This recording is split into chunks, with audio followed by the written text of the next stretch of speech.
उससे बीमार लोग जो सोते रहते हैं उनकी नींद खुल जाती है, जो बच्चे सोते हैं उनकी नींद।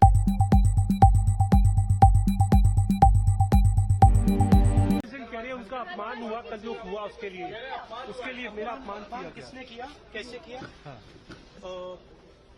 वहाँ पे एमपीज बैठे हुए थे, मैंने उनका वीडियो लिया, मेरा वीडियो मेरे फोन पे है, मीडिया दिखा रहा है, मीडिया कह रहा है, मोदी जी कह रहे हैं, किसी ने कुछ कहा ही नहीं है। अपनी क्लास भी लिया है सर, किसी ने कुछ नहीं वहाँ पे किसानों का अपमान किया। नहीं सुनिए, देखिए वहाँ पे हमारे 150 एमपीज को बाहर फेंक दिया है, ठीक है। उसके बारे में मीडिया में कोई चर्चा नहीं हो रही है, ठीक है। उनको आपने पार्लियामेंट से बाहर उठा के फेंक दिया, उसकी कोई चर्चा नहीं हो रही है। अदानी जी पे कोई चर्चा नहीं हो रही है। राफेल पे फ्रांस ने कहा है कि भैया इन्वेस्टिगेशन नहीं अलाउ हो रहा, उस पर कोई चर्चा नहीं हो रही है। बेरोजगारी पे कोई चर्चा नहीं हो रही है। हमारे एमपीज वहां पे दुखी हैं, बाहर बैठे हुए हैं, उन पे आप चर्चा कर रहे हो। मतलब थोड़ा तो न्यूज दिखा दिया करो ना, थोड़ा सा आपकी जिम्मेदारी बनती है। अब आप टोटली मतलब एक लाइन पे चले गए तो क्या करें। क्यों आप ऐसा बात करते हैं? हम तो रेस्पेक्ट करते हैं सबको ना, एक डिसरेस्पेक्टेड का कोई बात नहीं होता है। इसको जस्ट पॉलिटिकली कैजुअली, आपको तो पता भी नहीं चलता अगर राहुल जी वीडियो में छवि नहीं टूटा तो। आप समर्थन कर रहे हो, इसका मतलब आप समर्थन कर रहे हैं इसका। बंगाल छोड़ के मैं आज पे कोई बात में टिप्पणी नहीं कटेंगे।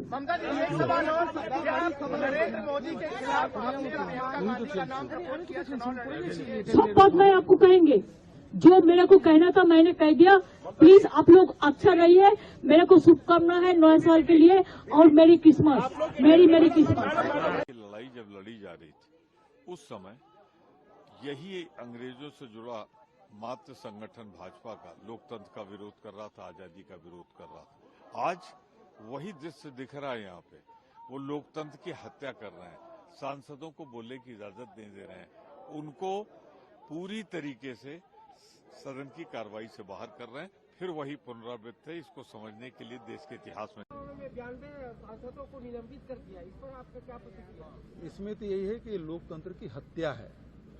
यदि सांसद चाहे राज्यसभा का हो चाहे लोकसभा का हो, यदि अपनी बात नहीं रख पाते और उसको नहीं रखने दिया जाता और उसको निलंबित कर दिया जाता है, तो मैं समझता हूं कि लोकतंत्र के समाप्ति की ओर एक कदम केंद्र सरकार उठा रही है।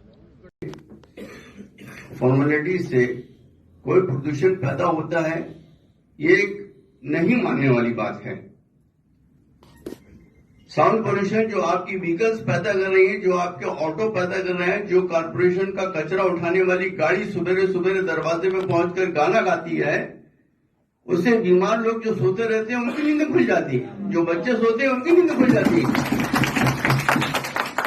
इसको न देखकर, जो जमीन के ऊपर प्रदूषण हो रहा है, इसको न देखकर आप हवा में उड़ रहे हैं। हवा में मत उड़िए, और किसी भी कानून को बनाने के लिए इतनी जल्दीबाजी मत कीजिए। पहले बहुत सोचना समझना चाहिए, फिर उसके बाद कोई रेगुलेशन जारी करना चाहिए। और भोपाल से कोई भी रेगुलेशन जारी होता है तो उसके तुरंत बाद नगरीय निकाय की तरफ से रेगुलेशन जारी होता है। इस बार नगरीय निकाय की तरफ से कोई भी रेगुलेशन जारी नहीं हुआ कलेक्टर साहब की तरफ से, जो कि बहुत जल्दी आ जाना चाहिए था कि क्या करना है और क्या नहीं करना है। कलेक्टर साहब का कोई नोटिस निकले, उसके बाद पुलिस एक्शन में आ जाती है। पुलिस जाके मंदिरों से मस्जिदों से स्पीकर उतरवाने लगती है। किसने दिया ऑर्डर? ये स्पीकर आप नीचे उतारो, ये ऑर्डर किसने दिया आपको? आप लॉ से हटकर काम कर रहे हैं, अपनी मनमानी कर रहे हैं। यह मनमानी हमें बर्दाश्त नहीं, और नहीं हम स्पीकर उतारने तैयार। स्पीकर नहीं उतरेंगे, न मस्जिदों से उतरे और न ही मंदिरों वालों से मैं गुजारिश करूंगा कि वो भी अपने स्पीकर उतारे नहीं। लगे हुए हैं, परंपरागत तौर पर लगे हुए हैं, उनको लगे रहने दें।